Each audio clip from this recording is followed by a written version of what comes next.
ঢাকা ও দিল্লির কূটনৈতিক সম্পর্ক যেন হঠাৎ করেই প্রবেশ করল এক নাটকীয় মোড়ে। বাংলাদেশে ক্রমাবনতিশীল নিরাপত্তা পরিস্থিতি নিয়ে গভীর উদ্বেগ জানাতে গতকাল বুধবার হঠাৎ করেই দিল্লিতে বাংলাদেশের হাইকমিশনার এম রিয়াজ হামিদুল্লাহকে তলব করে ভারতের পররাষ্ট্র মন্ত্রণালয়। ঠিক এর ঘণ্টা দুয়েক আগে ঢাকায় ভারতীয় ভিসা কেন্দ্রের আইফেক কার্যক্রম বন্ধ ঘোষণা করে ভারতীয় হাইকমিশন। দুই ঘটনার সময়গত মিল কূটনৈতিক অঙ্গনে সৃষ্টি করেছে তীব্র আলোড়ন। গতকাল ঢাকায় জুলাই গণঅভ্যুত্থানের সঙ্গে যুক্ত একাধিক সংগঠনের মোর্চা জুলাই ঐক্যের মার্চ টু ইন্ডিয়ান হাইকমিশন কর্মসূচির ঘোষণা ঘিরে রাজধানীতে উত্তেজনা বাড়তে থাকে। এর মধ্যেই বেলা 2টা থেকে যমুনা ফিউচার পার্কে অবস্থিত ভারতীয় ভিসা কেন্দ্র বন্ধ হয়ে যায়। যদিও ভারতের কূটনৈতিক সূত্র জানিয়েছে বৃহস্পতিবার থেকে আইফেকের কার্যক্রম স্বাভাবিক নিয়মে চালু থাকবে। কিন্তু নাটকীয়তা থামে না সেখানেই। ঢাকায় ভারতীয় ভিসা কার্যক্রম বন্ধের কয়েক ঘন্টার মধ্যেই দিল্লিতে বাংলাদেশ হাইকমিশনে ফোন করে জানানো হয় ঘণ্টা দেড়েকের মধ্যে হাইকমিশনারকে হাজির হতে হবে ভারতের পররাষ্ট্র মন্ত্রণালয়ে। কোনো পূর্ব বার্তা নয়, কোনো আনুষ্ঠানিক নোট নয়, এমন তলবকে কূটনৈতিক মহল দেখছে অস্বাভাবিক চাপ হিসেবেই। দিল্লির জওহরলাল নেহরু ভবনে ভারতের পররাষ্ট্র মন্ত্রণালয়ের যুগ্ম সচিব বাংলাদেশ মিয়ানমার বিভাগ বি শ্যাম প্রায় 15 মিনিটের বৈঠকে বাংলাদেশের হাইকমিশনের কাছে নয়াদিল্লির বার্তা তুলে ধরেন।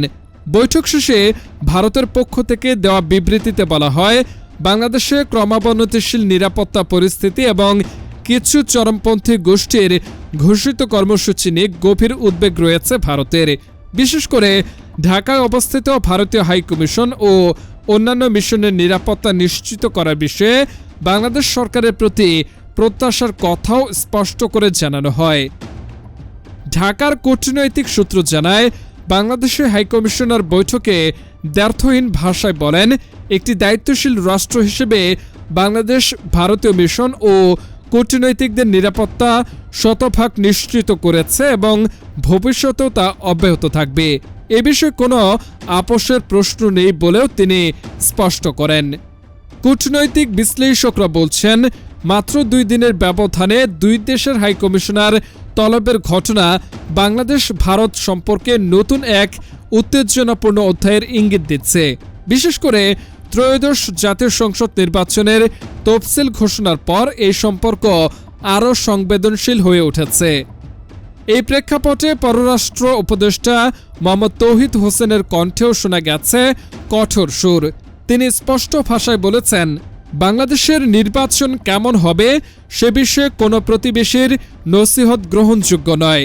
তার ভাষায়, এখন আমরা একটি ভালো নির্বাচনের দিকে এগোচ্ছি। এই মুহূর্তে আমাদের উপদেশ দেওয়ার কোনো প্রয়োজন নেই।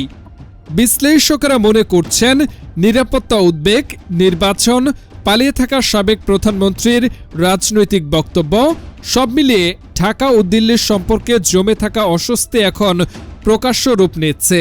কূটনীতির নীরব করিডোর পেরিয়ে সেই টানাপোড়েন এখন চলে এসেছে প্রকাশ্য মঞ্চে, যেখানে প্রতিটি বক্তব্য, প্রতিটি তলবই হয়ে উঠছে গভীর অর্থবহ ও নাটকীয়।